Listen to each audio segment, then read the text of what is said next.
sitting U.S. president wants to stage a signing ceremony for a board of peace at the world's most elite gathering.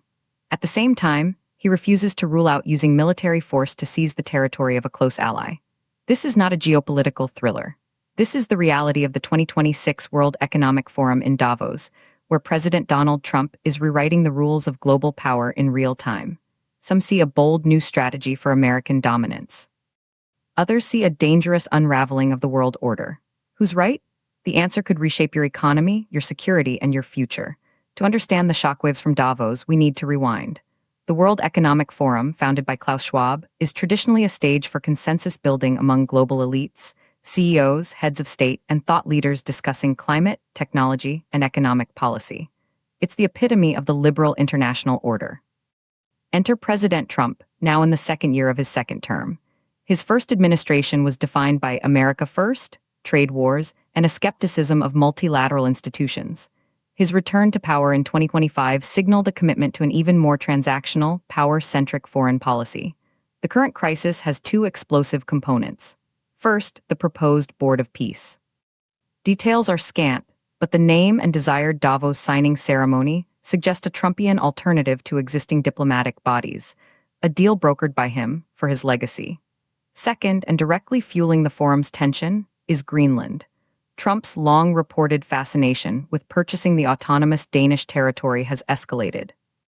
His recent no comment, when asked about using force, and a mocked-up photo of him claiming it as U.S. territory, have turned a curiosity into a stark ultimatum. The stage is now set in the Swiss Alps. European leaders, reeling from the Greenland threat, share the podium with BlackRock's Larry Fink, who warns capitalism must evolve to handle AI's disruption. All while awaiting a U.S. president who views their very forum as either a prop for his deal or an obstacle to his ambitions. This is the central tension, a clash between a vision of stakeholder capitalism and global cooperation, and a vision of raw national power and unilateral action. Supporters of President Trump's approach argue he is finally introducing clarity and strength into a weak and faltering global system. Proponents point out that the post-World War II order is outdated. They see the Davos elite as talkers, not doers, people who lecture about climate while flying in private jets, who preach equality while wealth gaps widen. From this perspective, the Board of Peace is a masterstroke. It bypasses bloated bureaucracies like the UN. It creates a new, agile framework where deals are made directly between leaders accountable to their people, not to unelected globalist institutions. A signing ceremony at Davos isn't ironic, it's strategic. Co-opts the symbol of the old order to launch the new one, showing global elites that real power and legacy are built by action, not discussion. On Greenland, the arguments are equally direct. Supporters argue it's about national security and economic foresight. The Arctic is the new strategic frontier, with vast mineral resources and crucial shipping lanes opening up due to climate change. China and Russia are actively expanding their presence. Denmark, they contend, cannot project power there. The U.S. can and must. Framing it as a territorial acquisition for security and resource access is, in their view, a pragmatic assessment of 21st century realities. The threat of tariffs on European allies is not reckless, but a necessary tool to show America is serious. As Trump suggested, he doesn't believe they will push back too much because ultimately they rely on U.S. security. The message from Side A is this: the era of polite diplomacy is over.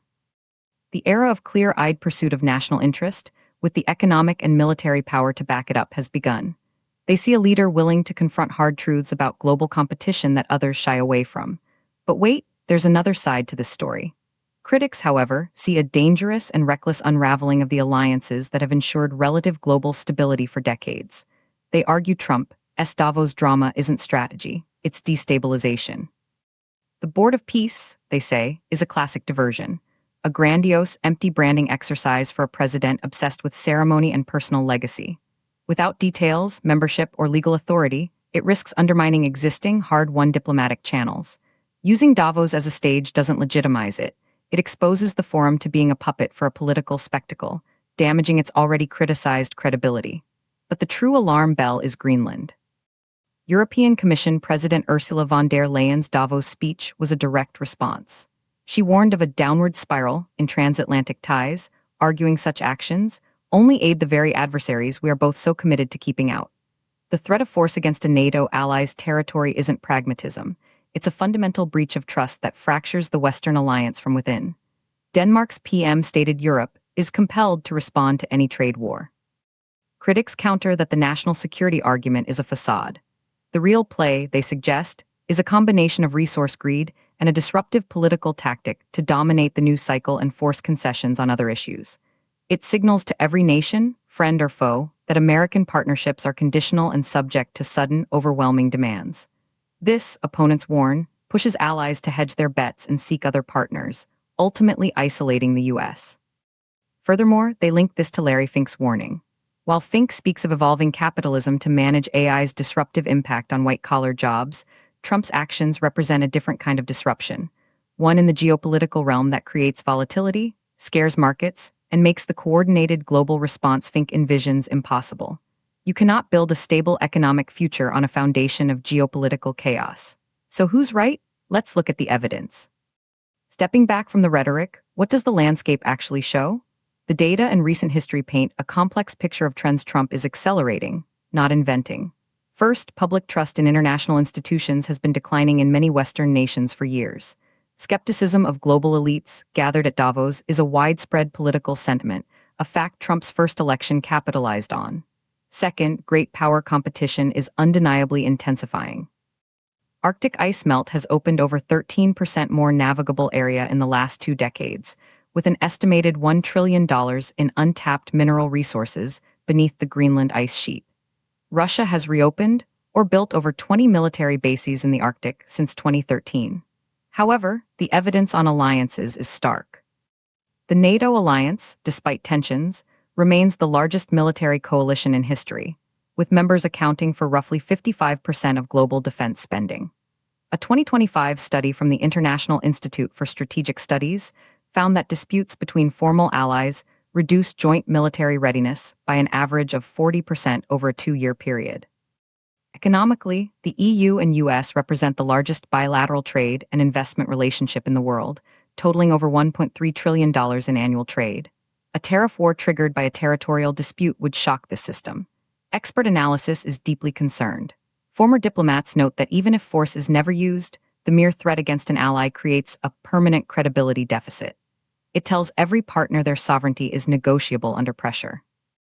Neutral security analysts point out that while Arctic competition is real, the most effective way to counter Russian or Chinese influence is through strengthened cooperation with Arctic allies like Denmark and Canada, not antagonizing them. The data suggests a paradox. The pursuit of unilateral advantage in the short term can severely weaken the network of partnerships that provide sustained, long-term advantage. The reality is more complex than either side fully admits. Trump's supporters are correct that the global status quo was under strain and in need of tough conversations about burden sharing and strategic priorities. His critics are correct that the method, public threats of force and tariffs against allies, is uniquely destructive and counterproductive. What most people miss is that these two Davos stories, the Board of Peace and the Greenland Gambit, are two sides of the same coin. One is a promise of a new, streamlined world order. Other is the ruthless, disruptive tactic used to try and force that new order into existence. The board is the vision, Greenland is the stick. The uncomfortable truth is that this approach may achieve temporary concessions, but at a catastrophic long-term cost. It trades the deep, institutional trust built over 70 years for immediate, transactional leverage. It forces nations to choose between principles and pragmatism in a way that ultimately breeds resentment and strategic distancing. While Larry Fink warns of the need for a coordinated evolution to handle AI's economic disruption, this geopolitical disruption makes that coordination infinitely harder, potentially leaving ordinary people to face the brunt of both technological and geopolitical shocks alone. So how does this affect you, the ordinary person? The impacts are tangible. Increased geopolitical volatility drives up energy and commodity prices, hitting your pocketbook. It frightens financial markets, threatening your pension investments. It diverts vast public funds from domestic needs like healthcare and infrastructure to military preparedness and tariff retaliations. It makes the world less stable, affecting everything from travel security to supply chain reliability for the goods you rely on. What to watch next? The reaction in other capitals. Japan's sudden snap election, called just 3 months after its PM took office, may be a sign of leaders globally battening down the hatches for a more turbulent era. Watch for European countermeasures. They have vowed an unflinching response. Watch for China and Russia to exploit this transatlantic rift, offering themselves as more reliable partners to affected nations. And watch Davos itself. Will it remain a forum for dialogue or become just another arena for power clashes? The Davos drama is more than political theater. It's a live debate over the future of global power, cooperation versus coercion, multilateralism versus might. Now I want to hear from you. Are you Team A, believing strong, unilateral action is needed to secure national interests in a dangerous world? Or Team B, convinced that alienating allies is a fatal error that makes us all poorer and less secure? Drop a comment below with one for Team A or two for Team B. Share this with someone who needs to see both sides of the story. Subscribe to Kenya News Update today for more breaking news.